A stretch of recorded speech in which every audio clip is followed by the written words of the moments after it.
Tomorrow is April 7th, 2023, and April 7th this year could go down as the big 7 in the markets, meaning it's your lucky fucking time to bet against the market, because finally, if you've been sitting there asking yourself, well, why can't this market break? What's going on? There's all this evidence. There's everything out there. Okay, why isn't this market breaking? Well, in this video, we're going to address why tomorrow could be such a critical day in the market to where it can finally break in a meaningful way.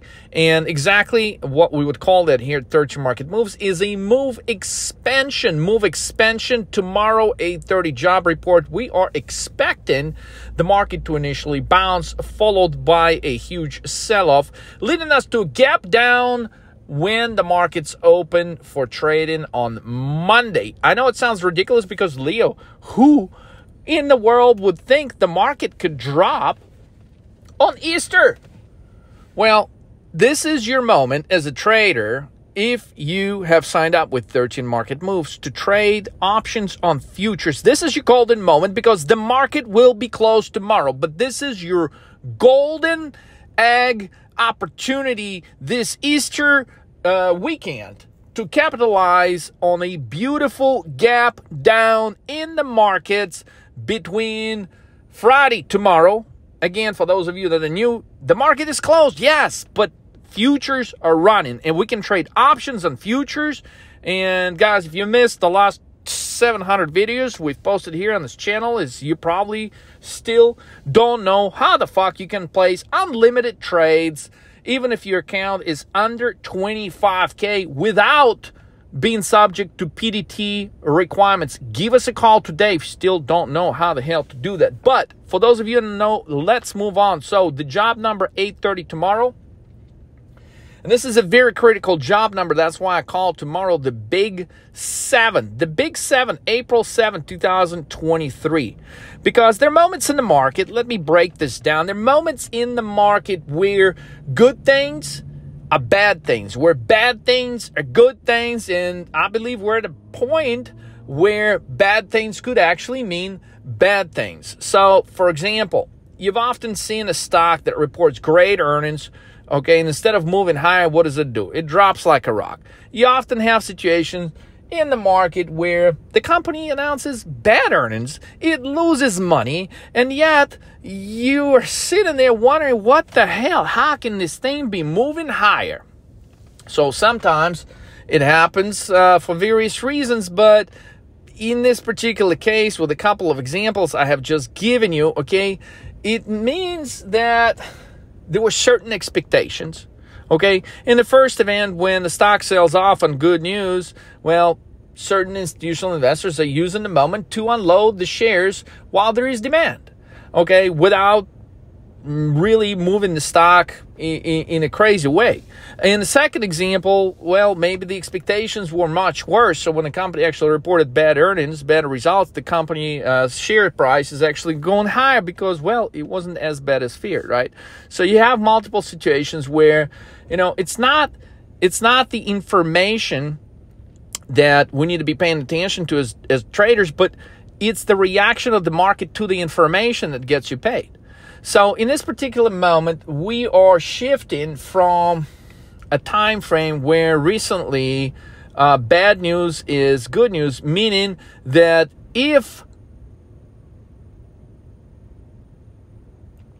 the economy is slowing, if things are not going as well as planned, if we keep getting deteriorating economic conditions up till now, it means that it's going to influence the Federal Reserve. Instead of increasing rates, it's going to influence the Fed to cut the rates. And therefore, well, if we cut the rates, clearly the market should go higher. Well, I think exactly the opposite could transpire tomorrow on the Big 7 day. And that is, we're going to get, in relation to the expectations, we're going to get a slightly worse number than the market has calculated. This job report for tomorrow has been hyped up, and any deviation from what the market is expecting, we can get a rather sizable reaction. So initially, we expect the market to bounce because clearly what matters is the initial reaction. We want to bet against the initial reaction to that report. And the initial reaction could be high because the market is still conditioned to do what it has been conditioned to do over the course of the last few months, and many other instances throughout market history. And that is, well, if the job report is worse than expected, well, clearly the Federal Reserve has less pressure on raising rates. They can finally start maybe pausing or cutting the rates, and market could initially interpret that as a positive. But again, we're going for a major shift in the market. I've pointed out over the last couple of weeks that there is a major shift even in the correlations between the market components, such as gold, dollar, S&P 500, and so on. And we tomorrow could have the big 7 day where this shift can be permanently sealed. We can go for a temporary shift in correlations to a permanent shift in correlations. Permanent meaning for a long time, for more than 1 day of trading, for more than 2-3 days of trading. This could be a permanent shift that we're going into for the next 8 months. And this is a permanent shift for the next 2 months. Then the way you read tomorrow's job report and the way the market reacts to it has a profound impact on your trading account. So the playbook I just described to you. We expect a worse job number. That's going to lead to the market initially pumping higher. After that, bad news actually becomes bad news because we're calling a situation, as pointed out in multiple videos, about our comments on the Federal Reserve. Federal Reserve is clueless. They don't know what the fuck they're doing. They've lost all the credibility. Okay, and we could be in a situation where the job report could be worse, which is the initial sign of a major deterioration in economic condition.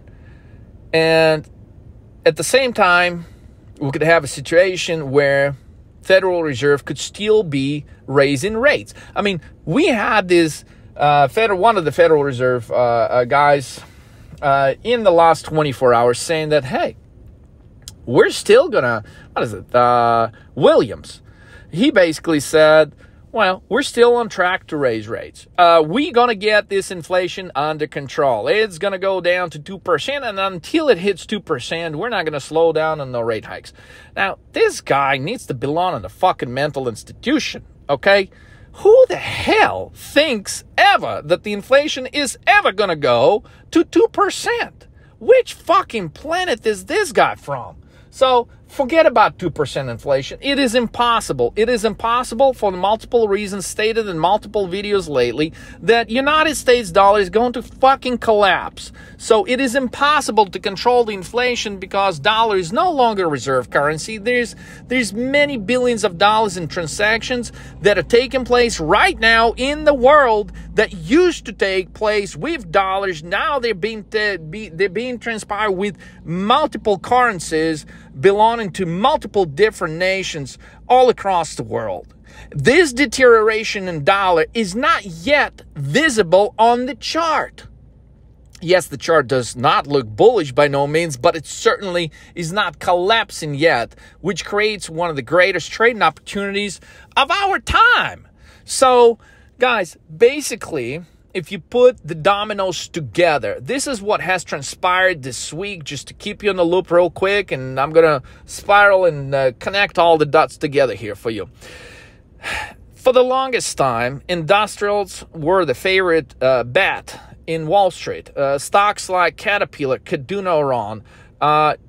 Deere, ticker DE, can do no wrong. Stocks like CMI, Cummins Diesel, which sells a bunch of diesel motors in China. Okay, stocks like that, guys, they could do no wrong. Institutional investors love them. They're good, solid companies. But for the first time in many years, what do we see, guys? Their charts are breaking. If you're sitting in front of your computer right now, I dare you to pull up the chart of DE. I dare you to pull up the chart of Caterpillar, ticker CAT, Cummins Diesel, which is CMI. Those charts look identical. We're getting the moves in the charts of industrials that measure equally to the size of technology stocks. This is not a good thing. Okay, you got industrials, transportation, you got trucking companies selling off this week. Okay, this is not an indication of a market going higher. So when we're talking about a move expansion, guys, it is not going to be a move expansion to the upside. So tomorrow, 8:30, you may be looking at the job report. You're like, well, Leo, the market is going higher. I'm buying fucking calls. Okay, in the next 30 minutes after that, you're going to be watching the market drop like a fucking rock, okay, because that is a major shift that I'm trying to warn you about right now. Bad news become bad news, and the reason we could place a 90% plus probability that bad news becomes bad news is because there is early signs of deterioration on the charts of industrials. Look at the chart of ALB, guys. The chart of ALB is telling us that Tesla shares are going to go to $50 fucking dollars. They're at like close to 200 within the last few days. Okay, now they're probably at 180, but listen, 183 is where they were today. But the point is this, okay? There are major signs on some of these great companies that institutions are unloading, that are a sign that all of this bullshit you hear on public media, soft landing and all that crap, it ain't happening. These charts of DE and Caterpillar, they're telling us that there's something major in the making here.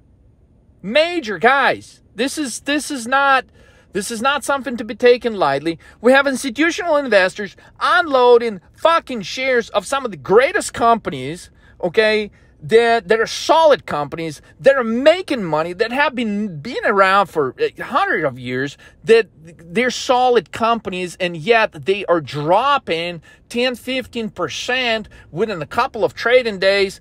This is a sign that bad things, okay, will even happen to good companies. And the reason bad things will happen to good companies is because a lot of institutional investors, a lot of pension funds, they own the same good companies. And there is a point in time where the same institutional investors that own the same good companies, what happens is they begin to unload them at the same fucking moment in time. And this is how you get 10-15% in a company that has no news, in a company that has nothing specific as a catalyst that could be driving the shares down 10-15%. Yet, look at the chart of DE, Caterpillar, look at the chart of CMI. Okay, look at the chart of ALB. ALB is a lithium play. Lithium, okay, is something that commonly used for batteries and all these electric boom and stuff. Guys, this stock, ALB, should not be collapsing the fuck down like this. If Tesla is going to continue selling a bunch of electric cars, okay, there's no way in the world ALB shares should be collapsing the way they are in the chart right now. That tells you Tesla sales are going to go down. That tells you there are a lot of things that normally have had in the last few years a spike in demand. All of that stuff is going to be on pause. All of that stuff is going to be moving in the opposite direction from where we have seen moving. This thing's moving in the direction we've seen this thing's moving in the last couple of years. So, Leo, it sounds like you're describing a bubble. Yeah, that's exactly what I'm trying to describe. I don't know why the fuck I just didn't say, guys, it's a fucking bubble. It's a bubble. It's a bubble in Tesla. It's a bubble in all these solar stocks, guys. ENPH. I brought it to your attention multiple times. ENPH is going. ENPH is like $190 stock right now, guys. $200 stock. Watch it 3 months from now. The shit could be at $50 on ENPH. I mean, it's a 75% drop. It's possible. It's real. It can happen. The question is, will you trade it or will you miss this fucking trade? So the truth is there's better trades than ENPH that we're eyeballing here at 13 Market Moves between tomorrow and next week. So dare to sign up here at 13 Market Moves. Trade of the Coach. Don't miss it. And it's a long weekend, guys. Take a fucking chart course, damn it. Started some charts. There's been some phenomenal charts that are on the verge of breaking lower. You can learn this valuable skill of identifying those.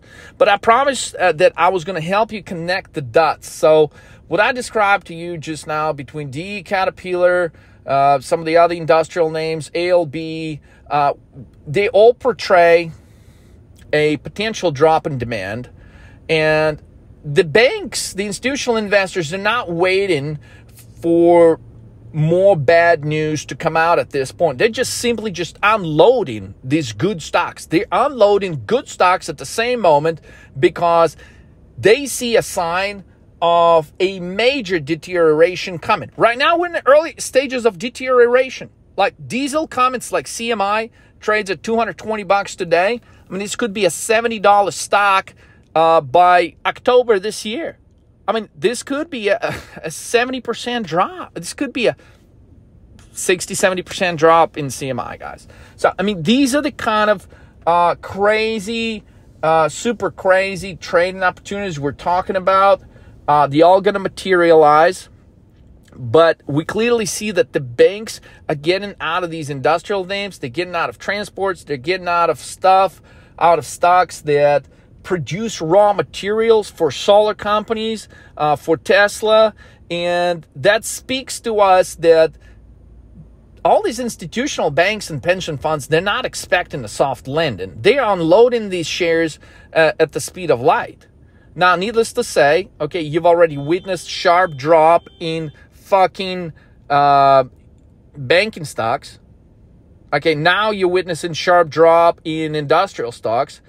Group by group, the market is deteriorating. There's only one group that's been holding the stocks up for the last couple of weeks, and that's technology. And now technology is dropping as well. Besides Microsoft today, a lot of technology stocks are down, and I think that trend is going to continue. So if we lose the dominance of technology stocks, we've been supporting this market, and this is partially why we haven't dropped. They've been rotating money from one sector to another. But if we got predominantly most of the sectors dropping, banking sector, we got the industrial sector, raw material supply sector, construction sector. We got so many sectors, energy sector. They're all about to sell off at the same time. There's going to be no place to hide. Besides gold, besides Bitcoin, there's going to be no place to hide. So, guys, this could be triggered as early as tomorrow morning. I wouldn't even wait till 8:30. I would put on some big fucking positions around 7 a.m., okay? And I would be ready to add to those short positions by 8:31, 8:40 in the morning. And if you're not sure how to place those trades with options on futures, I'd make sure you guys give us a call.